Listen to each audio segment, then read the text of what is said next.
They are seen as untrustworthy, narcissistic, inauthentic bullies, and they drive you all completely nuts. Le manager. Let's say your manager is Bill. You once negotiated for a higher fee or salary, but Bill said that, sadly, there was no budget left after he received his raise or bonus. Am I right? Or you asked for a better computer or work phone that he didn't give you, and he emailed his rejection from his glass fiber titanium case nuclear power station. Correct? Silly Billy. I know these stories well because I'm afraid to admit I was a manager like Bill. In my defense, I was actually a software developer, but I may have been so bad at programming that my teammates begged our CEO to promote me away into management. And like other managers, I had no clue how to work with people. I drove the business like a machine. And for me, software developers were computers on legs with hair. I sucked as a manager. And bad management means bad performance. Every company I worked for collapsed. But somehow everything has changed. Now people ask me for advice on how to run their businesses, and I travel the world sharing stories and practices, and it all comes down to this. Manage the system for happiness and offer products with meaning. We need companies to be purposeful. We want more Apples and Teslas and Amazons, and not to have your next smartwatch delivered to you by a smart drone while you're driving your smart car. Who cares? What we want are organizations that make lives worth living. We want businesses to offer us nanobots, solar power, gene therapy, quantum computing, medical virtual reality, because all these innovations can be turned into meaningful products and services. But someone has got to manage this. And the purpose of management is making organizations valuable to people and planet. Sadly, there is no single bullet, a silver bullet to achieve this. But I changed from a bad manager to a not so bad manager with 7 silver bullets. Let me give you some examples. Let's say that your manager is Taffy. Taffy once organized corporate lunch meetings where she fed everyone pizzas and PowerPoints in the hope that afterwards all the employees would feel engaged. But none of your colleagues said, "Those slides full of bullet points were so inspiring." And none of your colleagues said, "When is the next event scheduled in my free time?" Let's do a quick scientific test. If you know managers like Taffy organizing such meetings, at the count of 3, I want you all to say, "Daffy Taffy." Okay? Here we go. 1, 2, 3. Oh my God, that was 73.4% of the audience. Know someone, I'm good at that, I'm good at counting. So, know someone like Taffy. I organize such lunch meetings as well, I admit. But I did something else recently. I know that change is easier when people share food, so I organized colleagues to my house for dinner. And there was random people, such as 2 programmers, an account manager, a project manager, a system administrator, and the senior vice president of pencils and paper clips. The day before they arrived, I found myself some easy-to-make recipes. That means not French. I fetched the groceries, prepared the kitchen, and when the guests arrived, I told them, "And now you do the cooking, surprise!" After they had recovered from the shock, they figured out what to do, they started cooking, and I stood there watching the hardworking people, a typical management role. Now, I did this 6 or 7 times, and it was always a success. Notice that I didn't manage the people. I managed the system around them. They self-organized in my kitchen, and they strengthened ties across departments. They baked lasagna in my favorite salad bowl. But at least for a few hours, there was happiness of employees. I'll give you another example. Let's say your manager is Jim, and Jim once celebrated a big new sales contract, maybe with a Moulin Rouge style party, but he sort of forgot to ask the production team if the new delivery deadline was even theoretically possible and something worth celebrating. Another scientific test. If you know managers like Jim promising these things to customers, at the count of 3, say, "Swimmy Jimmy." Okay? Here we go. 1, 2, 3. Whoa!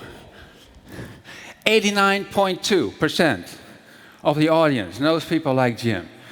There is nothing wrong with celebrating sales if the rest of the company is happy as well. I once discussed this with my CEO, and I said, I think it is good to help our team celebrate things, maybe help them to make a bit of noise. Well, 2 months later, he came to my desk with a big copper ship's bell.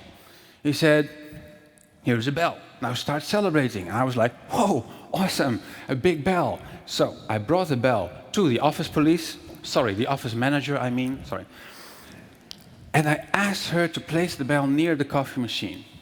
From that moment, anyone was allowed to ring the bell to celebrate success or to celebrate a learning experience. And the bell added a bit of playfulness to the office. It also added a big, terrible noise for 5 seconds when somebody rang it. And then 100 very curious and slightly deaf employees would gather around the coffee machine to learn what the celebration was all about. The last time I heard the bell was when the CEO announced to the whole company that I had just quit my job. It is important to know that for me, this bell was a learning experience, a management experience. I thought, can I get 100 employees to just drop their work and celebrate something together? Well, I learned that I could. And by increasing these experiments, I started learning faster. Here's another example. Let's say your manager is Mick. You once asked Mick for some budget to attend a conference, maybe a TEDx event. Or you asked him to be allowed to work from home, or maybe you just wanted a more accurate job title. But no matter what you ask for, Mick always says, "No, sorry, no, we cannot do these things around here." The last scientific test, all right? If you know managers like Mick who always say no to anything that you ask, at the count of 3 say, "Tricky Mickey." All right? Let's test. 1, 2, 3. My God, 99.8%. Except those two, they're Facebooking over there. I can see that. Wow. Well, managers make employees sign contracts. But the problem with contracts is they impose limits on people's freedoms and happiness. That's why I have decided to have no contracts with my current team members. It's an experiment. This is the result of the experiment so far. They seem like a happy tune to me.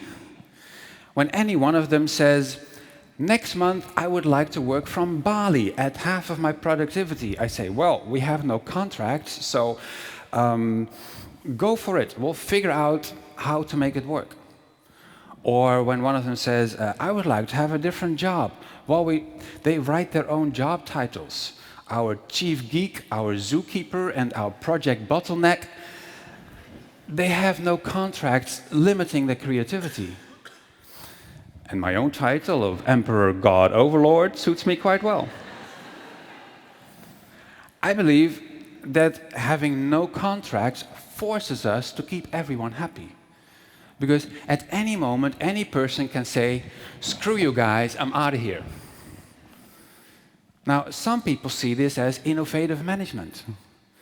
I see it as helping us to focus, not on time and locations and titles, but on meaningful products and services. Here is one of the worst management practices that I have ever experienced. It was many years ago when I was working at a company, big company, where the top managers want to incentivize some of their employees through a bonus system. Interesting idea. But in order to calculate who should get how much, the CFO had a big spreadsheet full of data about everyone. It contained people's current salaries, seniority levels, clocked hours, overtime hours, performance ratings, years of employment, sick days, and much more. I'm quite sure somewhere in there it also had people's keystrokes per minute and toilet breaks per day. Anyways, once per year, based on all this data and the company's annual profits, the spreadsheet would calculate everyone's individual bonuses. Well, I remember one year when the company profits were not that high, some employees got an annual bonus of a staggering 20 euros. The managers received a bit more. How many of you think that these employees felt incentivized? I think it would have done less damage to their motivation if they had been paid with fish-flavored macarons. So, how did I change from being a bad manager to not that bad? Well, I showed you the 7 silver bullets already. Let's look at them again one by one. We can only address the world's biggest challenges with meaningful products and services. This requires innovation in delivery, which is only possible with innovative management. Due to the ever-increasing pace of change in the world, innovation needs faster learning. Researchers and scientists know that learning is optimal when we run more experiments. As children, we learned long ago that experimentation is part of playing. But people only play and run experiments when they're having fun and being happy. Finally, as managers, we cannot make people happy, but we can certainly create an environment, a system for happiness. And those are the 7 silver bullets that I found. To make this all easier to understand for the managers in this room, les directeurs et les présidents, I will now show them again as a list of boring bullet points with some cheesy clip art. And I can make it even more impressive by pointing at it with my laser beam. So, with these 7 silver bullets, you can now address the world's biggest challenges. Here's a final example. I told you about a bad bonus system. Well, this is how my current team earns their bonus money now. At the start of the month, each person has 100 points, and they use the rest of the month to credit each other for their performance. 10 points to Vorans for helping me out today. 5 points to Sergey for your super fast response. 15 points to Pilar for not killing me when I screwed up today. These points that they receive from each other, they build up over time. As the business owner, every month I set aside some bonus money, depending on the performance of the whole company. And like a jackpot, this bonus money also builds up over time. So the only thing left to do is to pick a good moment to decide when to convert the credits that they received from each other into real money received. This is how we do that. Okay, dice. Oh, come on, big money, big money. Everyone give it a kiss. Come on, lucky dice. We love you, we love you. Oh, it's a 6. No way! Can you see? Can you see that? We have a simple company rule. At the start of the month, one person throws a dice. If that person throws a 6, we pay out bonuses. No 6, no bonus. That's it. The reason we do it like this is so that none of us can predict when it is bonus payout time. After all, we all know what happens when people are promised a bonus in December. They will have spent the money before they even received it. And when it is less than expected, as it often is, they will be demotivated. Oh my God, only 20 euros, but I already shopped at Louis Vuitton. That won't happen on our team. Our team loves the bonus system. They think it is their own little Monte Carlo casino. And they can only win. Now, I'm not trying to convince you to adopt a new bonus system, but I hope that you see the 7 silver bullets at work here, that I apply as a not-so-bad manager. These crowdsourced bonuses, that is a system that I manage. I do not manage the people. And the system is designed to increase the chance of happiness. More happiness means more playfulness. More playfulness, more experiments. More experiments, more learning. More learning, more innovation. And hopefully more meaningful products and services. These same 7 silver bullets are applied by other managers in the world. They invite people to get to know each other better with personal maps in a playful manner. They play games in a colorful way to explore intrinsic motivation. They visualize experiments and failure to value the learning in the company. Or they emphasize thankfulness and appreciation in the company to create an environment where it feels safe to innovate. Last year, one team member, Jennifer, said something interesting to me. She said, Jurgen, you are my first manager who doesn't suck. I had to think about that for a moment, and I decided it was probably a compliment. 20 years ago, I was a terrible manager, but now I don't suck anymore.